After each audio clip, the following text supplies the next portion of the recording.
तो आ गए हैं हम लोग क्वेश्चन नंबर 13 की तरफ। यहाँ पर अगर देखें तो यहाँ पर हमारे पास y में फंक्शन है एन एक्स स्क्वायर 4 के पास है, तो हम क्या कर देंगे, इसको चेंज कर देंगे।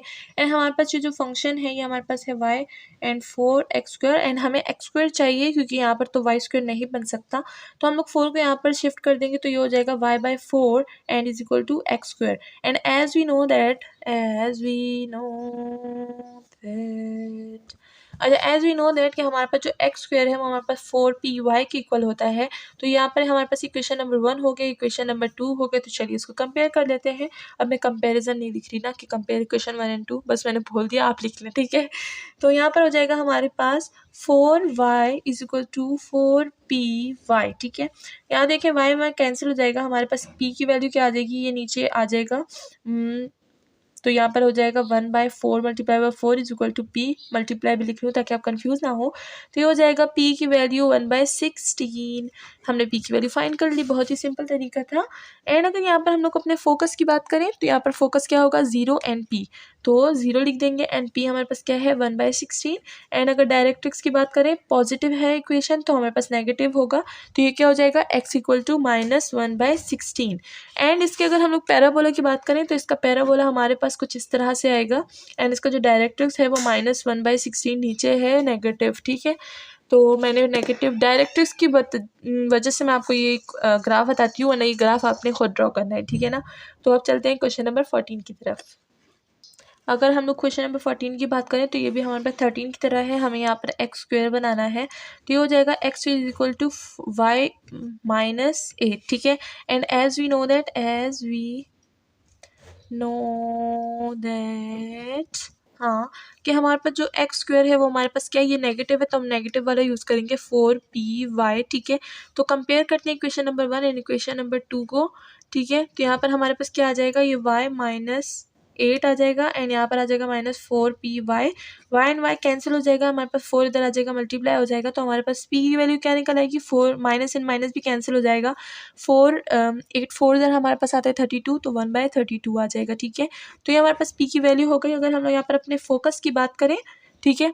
अच्छा मैं ज़्यादा जल्दी जल्दी नहीं बोल रही, ठीक है ना, क्योंकि काफ़ी सिंपल चीज़ आती है तो फिर मैं जल्दी जल्दी बोल देती हूँ। एंड अगर आपको जल्दी जल्दी में समझ नहीं आता तो आप मुझे कमेंट सेक्शन में बता सकते हैं, मैं फिर थोड़ी सी अपनी स्पीड जो है बोलने की वो थोड़ी सी स्लो कर दूँगी, ठीक है। तो यहाँ पर क्या हो जाएगा, हमारे पास जो फोकस है वो आ जाएगा हमारे पास 0 एंड p, तो यहाँ पर 0 एंड p हमारे पास क्या है 1/32 है, 32 लिख दिया। एंड अगर यहाँ पर डायरेक्ट्रिक्स की बात करें तो इक्वेशन जो है हमारे पास नेगेटिव है, तो डायरेक्ट्रिक्स हमारे पास क्या हो जाएगा positive, and that is y is equal to हमारे पास आ जाएगा 31/32, ठीक है। इसके पैराबोला की बात कर ले तो इसका जो पैराबोला है वो हमारे पास कुछ इस तरह से आ जाएगा नेगेटिव, ठीक है।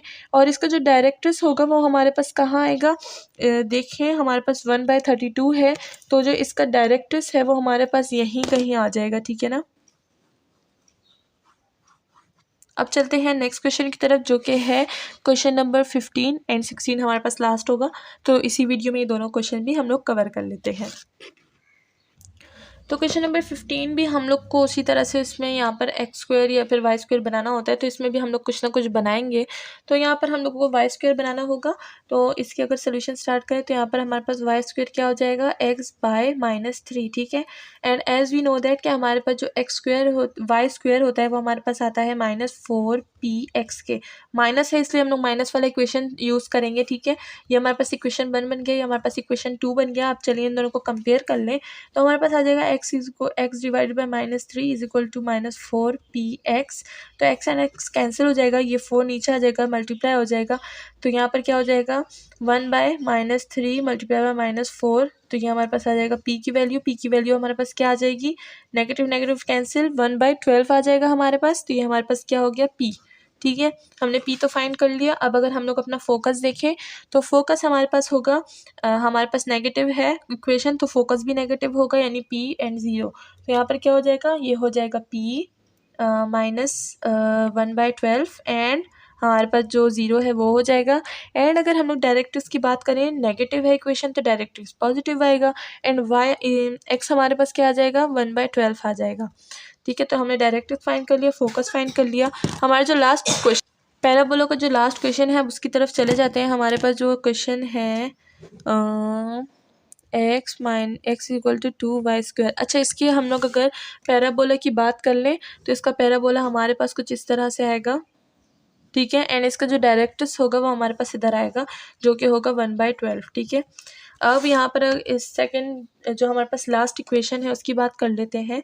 तो यहाँ पर हमें y² बनाना होगा, तो इसको हम लोग कर देते हैं x/2 is equal to y²। And as we know that कि y² हमारे पास क्या होता है, वो होता है हमारे पास 4px। तो ये इक्वेशन 1 हो गई, हमारे पास इक्वेशन 2 हो गया। तो चलिए इन दोनों को कंपेयर कर लेते हैं। तो हमारे पास x/2 आ जाएगा एंड यहाँ पर हमारे पास आ जाएगा, इसका स्क्वायर नहीं दिख रहा ना, तो यहाँ पर हमारे पास आ जाएगा 4px। ये x और x कैंसिल हो जाएगा, 2 और 4 मल्टीप्लाई हो जाएगा, तो हमारे पास आ जाएगा 8, 1/8। एंड यहाँ पर हमारे पास p आ जाएगा। तो p की वैल्यू हमारे पास क्या है, 1/8। और अगर हम लोग इसके फोकस की बात करें तो इसका जो फोकस है वो हमारे पास आ जाएगा पॉजिटिव, क्योंकि हमारे पास इक्वेशन भी पॉजिटिव है, वो p एंड 0 आ जाएगा। तो p हमारे पास क्या है, 1/8 है एंड 0। डायरेक्ट्रिक्स की बात कर ले तो फंक्शन पॉजिटिव है, डायरेक्ट्रिक्स नेगेटिव आएगा, जो कि हमारे पास x इक्वल टू -1/8 हो जाएगा। तो इसके पैराबोला जो हमारे पास लास्ट चीज़ है उसकी बात कर लेते हैं। इसका पैराबोला हमारे पास कुछ इस तरह से आएगा एंड इसका डायरेक्ट्रिक्स हमारे पास इधर आ जाएगा, ठीक है ना, जो कि है -1/8, ठीक है। तो इधर आप ढूंढ सकते हैं कि कहाँ है वो। अच्छा, तो ये हमारे पास पैराबोला इक्वेशन सॉल्व हो गए हैं। अब मिलते हैं नेक्स्ट वीडियो में with more questions and more exercise and more topics. अपना ख्याल रखिएगा, मेरे चैनल को लाइक, सब्सक्राइब, शेयर करना ना भूलिएगा। Thank you so much.